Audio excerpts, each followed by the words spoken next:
Clube falido. Dívida de 1,3 bilhão de euros. Humilhado em campo por um 8-2 histórico. E forçado a assistir em lágrimas o seu maior ídolo ir embora de graça. Em 2021, a pergunta não era se o Barcelona voltaria a vencer. A pergunta era se o Barcelona iria sobreviver. E, no entanto, aqui estamos hoje, em 2025, e o Barcelona está de volta ao topo. Mas como? Como um clube financeiramente destruído limpou suas contas? Como um time em frangalhos foi reconstruído para dominar a Espanha novamente?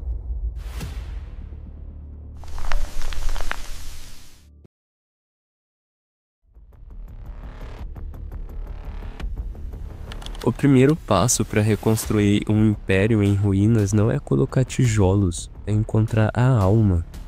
Em março de 2021, Joan Laporta venceu a eleição presidencial com uma promessa: o Barcelona voltaria a ser o Barça.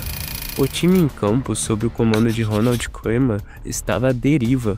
Era uma equipe sem identidade. A primeira decisão de Laporta não foi financeira, foi espiritual. Ele precisava de alguém que entendesse o que fazia o Barcelona ser grande. E em novembro de 2021, ele trouxe para casa o DNA do clube, Xavi Hernández. A chegada de Xavi foi um choque elétrico. Ele não era apenas um técnico, ele era a memória viva da filosofia de Cruyff e Guardiola. E na sua primeira coletiva ele disse a frase que mudaria tudo: o Barcelona venceu quando foi dominante. Mas ele não tinha um time dominante, ele não tinha dinheiro para comprar um. Então ele fez o que a filosofia manda: olhou para dentro de casa, olhou para La Masia. Onde a diretoria anterior via garotos, Xavi viu a salvação. Ele pegou um adolescente magro chamado Gavi e o transformou no coração pulsante do time. Ele viu em Pedri o cérebro, o herdeiro de Iniesta. Ele transformou o Ronald Araújo em um muro, um líder da defesa. Xavi não estava apenas treinando, ele estava ensinando. E o resultado veio mais rápido do que qualquer um esperava. Com essa base jovem, reforçada por algumas contratações pontuais, o Barcelona, na temporada 2022-23, conquistou a La Liga e a Supercopa da Espanha. Parecia o início de um conto de fadas. Mas, para o conto de fadas continuar, Xavi precisava de armas. A La Liga foi vencida, mas na Europa o time ainda era fraco. Para competir na Champions, filosofia não bastava. Era preciso poder de fogo, e o clube não tinha um centavo. E é aqui que entra a jogada mais controversa e genial de Laporta. A resposta tem um nome: alavancas. O clube vendeu 25% dos seus direitos de transmissão da La Liga pelos próximos 25 anos. Vendeu quase metade da Barça Studios. A mídia mundial chama de loucura. Eles estão hipotecando o futuro. Mas Laporta não via assim. Ele estava fazendo uma aposta. Laporta sabia que o clube morreria de qualquer jeito se continuasse medíocre. Ele usou esse dinheiro, centenas de milhões de euros, para atacar o mercado. Ele trouxe Robert Lewandowski, ele trouxe Rafinha, ele trouxe Koundé. Ele deu a chave e as ferramentas para competir de verdade. A filosofia agora tinha financiamento. O que poderia dar errado?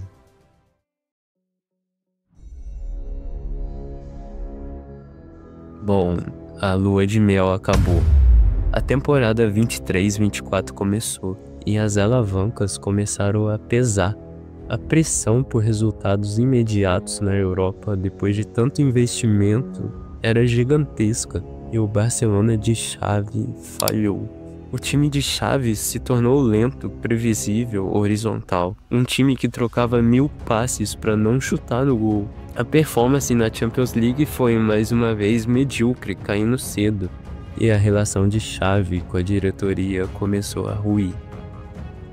Xavi, a lenda, começou a fazer críticas públicas, reclamou da falta de reforços mesmo depois de centenas de milhões gastos. A imprensa se voltou contra ele. O homem que salvou a alma do clube parecia agora incapaz de dar o próximo passo. Laporta se viu em uma encruzilhada impossível: manter a lenda viva, o símbolo da reconstrução, ou arriscar tudo de novo pela vitória. Ele tomou a decisão mais dolorosa de todas. Uma decisão que foi chamada de traição. Em maio de 2024, Xavi Hernández foi demitido. Os fãs mais puristas ficaram furiosos. A mídia chamou de ingratidão. Laporta chamou de evolução. O Barcelona precisava de mais do que filosofia.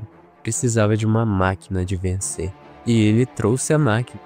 Hans Flick, o alemão que comandou o Bayern de Munique no 8-2, o arquiteto daquele mesmo desastre. Foi uma jogada chocante. Laporta trocou o DNA Barça pela eficiência alemã. A contratação foi recebida com ceticismo. Flick iria destruir a La Masia? Ele iria acabar com um toque de bola? Flick chegou e mudou tudo. A pré-temporada foi brutal. Onde Xavi pedia posse, Flick pedia pressão. Onde Xavi pedia controle, Flick perdia verticalidade. Ele não tentou ser Cruyff, ele foi Hans Flick. Ele pegou a base filosófica da La Masia, pegou os talentos comprados pelas alavancas e injetou neles uma mentalidade de elite, um condicionamento físico implacável e uma fome por gols. A fusão da técnica espanhola com a mentalidade alemã estava prestes a ser testada. A aposta se pagou. A temporada 2024-25 entrou para a história. O Barcelona de Hans Flick não jogou, ele atropelou. A primeira prova veio na Supercopa da Espanha. O primeiro título da temporada foi um aviso para os rivais de que algo estava diferente. Depois veio a maratona, La Liga, onde antes o time tropeçava, agora ele dominava. Flick transformou Lamine Yamal de uma promessa em um monstro, um ponta que não apenas driblava, mas destruía as defesas. Ele pegou Rafinha, tantas vezes criticado, e o transformou em uma máquina de gols e assistências, jogando com uma confiança absurda. Semana após semana, o Barça de Flick foi implacável, conquistando título com rodadas de antecedência. Mas faltava a Copa do Rei. Na final, o time mostrou sua nova cara, resiliência. Saiu atrás, buscou o empate e na prorrogação, a máquina alemã prevaleceu. E na Europa, aquele time que caía na fase de grupos chegou às semifinais da Champions League, caindo de pé, lutando de igual para igual com os gigantes. Na bola de ouro, Lamine Yamal em segundo, Rafinha em quinto. A dívida, agora em 469 milhões, estava sob controle. A ressurreição estava completa.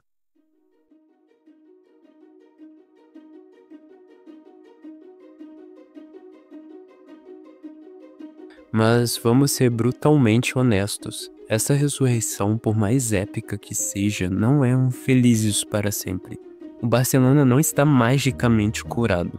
Primeiro, a dívida. A redução de 1,3 bilhão para 469 milhões de euros é uma das maiores viradas financeiras da história. Mas 469 milhões de euros ainda é uma montanha de dinheiro.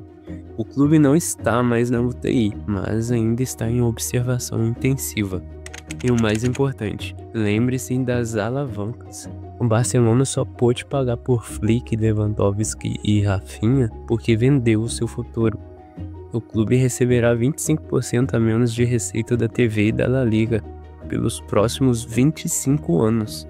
Isso significa que o time de Hans Flick tem zero margem de erro. Para compensar essa receita futura que foi vendida, eles são obrigados a fazer uma boa campanha na Champions League todo santo ano. A tríplice coroa espanhola foi fantástica, mas a semifinal da Champions provou que eles ainda têm o que melhorar. O time cresceu, mas o desafio agora é provar que essa glória é sustentável. A queda do Barcelona nos ensinou que o dinheiro sem um projeto é ruína. A ressurreição nos ensinou algo ainda mais profundo. O Barcelona foi salvo 2 vezes.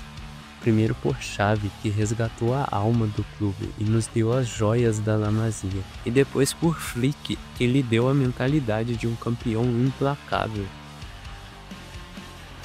Se você quer entender o xadrez do futebol e não apenas o placar, seu lugar é aqui. Inscreva-se no canal O Cartola. E se você gostou do vídeo, assista também a parte 1 dessa história. Obrigado por assistir e até a próxima análise.